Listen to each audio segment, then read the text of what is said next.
High বন্ধুরা, আমি একটু এঁচোড়ের ডালনা দেখাচ্ছি। দেখুন, এঁচোড়টা আগে একটু ভাপ দিয়ে নিয়েছি, মটরশুঁটিটাও একটু গরম জলে ভাপ দিয়ে নিয়েছি।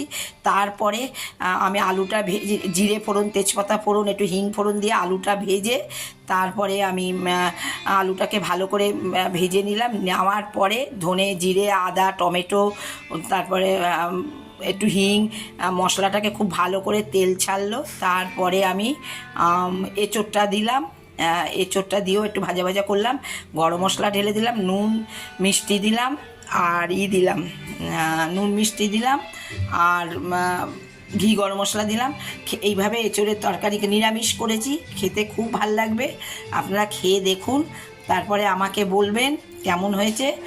ভুড়ি ভুড়ি সাবস্ক্রাইব করে দেবেন, আমার ভুড়ি ভুড়ি সাবস্ক্রাইব করে দেবেন, আমার দিয়ে দেবেন, লাইক দেবেন, দেখবেন আপনাদেরও ভালো লাগবে।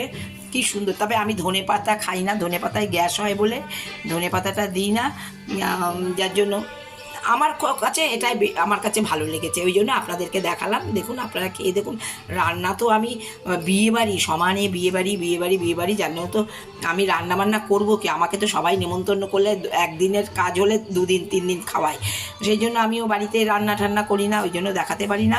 যাই হোক, এঁচোড়ের ডালনাটা দেখালাম, ভাল লাগলো আপনাদেরকে। হ্যাঁ, এঁচোড়ের ডালনাটা দেখাচ্ছি, বেশ ভাল লাগছে। হ্যাঁ, কি সুন্দর এঁচোড়ের তরকারিটা হয়েছে।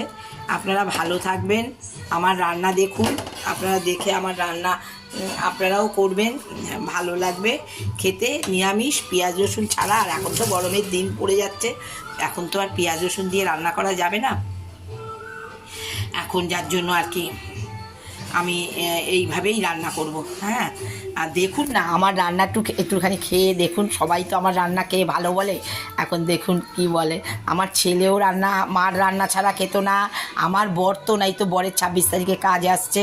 আমি নিজে হাতে খিচুড়ি, লাবড়া, আলু ভাজা, চাটনি, পায়েস, মিষ্টি, টাকা সব করব। মিষ্টিটা কিনে আনবো, সমস্ত কিছু। বন্ধুরা থাকবে, তারাও থাকবে সঙ্গে থেকে, পার্সেল করে। আমার ভাই থাকবে, রিক্সা নেব, কারণ এখন আর পারি না, রিক্সাওয়ালা থাকবে। এদের নিয়ে সব 3টে মন্দিরে দান করব, ভিখারিদের খাওয়াবো। এটাই আমার শান্তি, এটাই আমার বড়। এখানে আমার বড়, আমার বাবা চলে যাবার পরে বর আর আমি সব দলবল নিয়ে করেছিলাম, ভিখারিদের খাইয়েছিলাম, খুব আনন্দ লেগেছিল। এর মতন আনন্দ আর কিছু লাগে না। কিছু করার নেই তো, না কি করব বলুন, আমাকে তো মানিয়ে থাকতে হবে না বলুন। আমি ঠিকই আছি, আমার কোনো প্রবলেম নেই, আমি খুব ভালো আছি।